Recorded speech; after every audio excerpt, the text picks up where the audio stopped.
Recognized for 5 minutes. Thank you, Mr. Secretary, for being here today. I want to talk about this administration and New York City's latest scheme when it comes to the war on cars.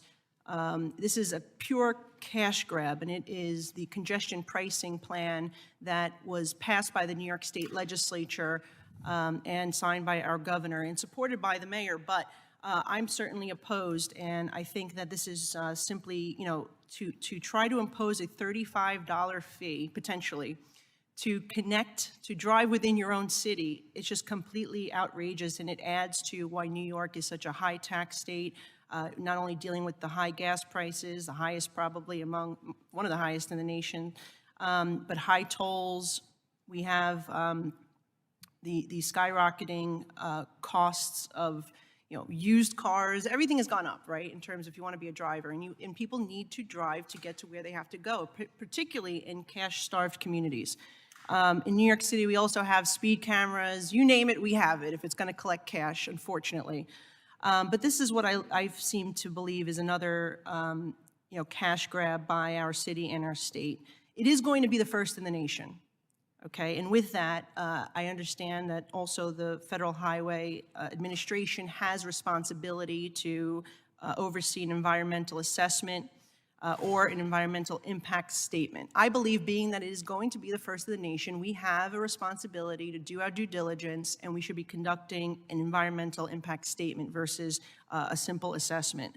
Can you please talk a little bit more about, will you be requiring the MTA and New York City to be conducting a full and thorough EIS, as well as it should be an economic impact study as well? Well, our responsibility is to make sure that a project that comes forward with local sponsorship and interest, like the congestion pricing project, meets all federal legal requirements, including under NEPA. I can't say here whether, based on just sitting here, all of the things that go into the determination of whether it's the EA track or the full EIS. But what I can say is that our department will bring its best judgment to making sure that that it goes through the appropriate process. And our role is to make sure that all of those federal hurdles are responsively met, but recognizing and respecting that ultimately this is a local policy choice.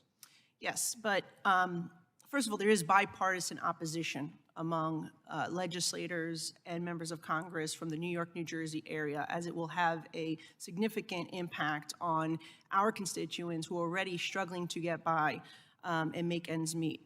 Now, with earlier this year, the MTA chief executive, Jenna Lieber, said in an interview that the FHA told her that they were going to fast track the environmental process. Can you make a commitment that you will require an environmental impact study, a full and thorough review, being that this is the first in the nation program that is, I don't want my constituents to be guinea pigs. We need to do this right. I believe that we shouldn't be doing it at all. But if you're going to do it, at least do the due diligence and making sure that we are, dotting our I's, crossing our T's, and seeing what the actual impact will be on businesses, on the surrounding community, on the residents that live in the central district, but also the other residents of the city from the outer boroughs that have to commute in. I can commit to you that the review will be proper and thorough. No unnecessary delays, but no cut corners either. Will you do an environmental impact study, though, a complete study, not just an assessment? That's really the question. The legal determination about whether it falls into an EA or an EIS is not one that I want to make sitting here. But I can tell you that the review, either way, will be proper and thorough on our part. Well, if it's going to be proper and thorough, then that would be the EIS. I think that anyone looking at this as an observer. But let's move on to the public comments.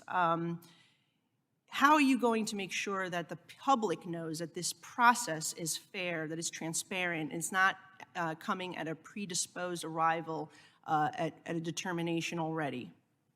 Well, again, our role here is procedural. It has to do with making sure that the process has been met, not preempting a local decision about what the right policy is. I know there are strong views on all sides that cut across party lines and even across state and regional lines when it comes to this project in particular. But we recognize that the state and local role is distinct from the federal role. Ours is to make sure there's transparency and thoroughness. Okay. when, Lastly, it comes to the the Federal Highway Authority Administration required MTA to answer 430 technical questions after they submitted their draft of the EA. These have not been made public or made available to Congress. Can you share those questions and answers that you received with the public? I'll look into the right process for getting those out. All right, well, if we believe in transparency, we want to make sure we get that information out to the public domain. So I'd appreciate your assistance with that. And my time has run out. Thank you. Thanks.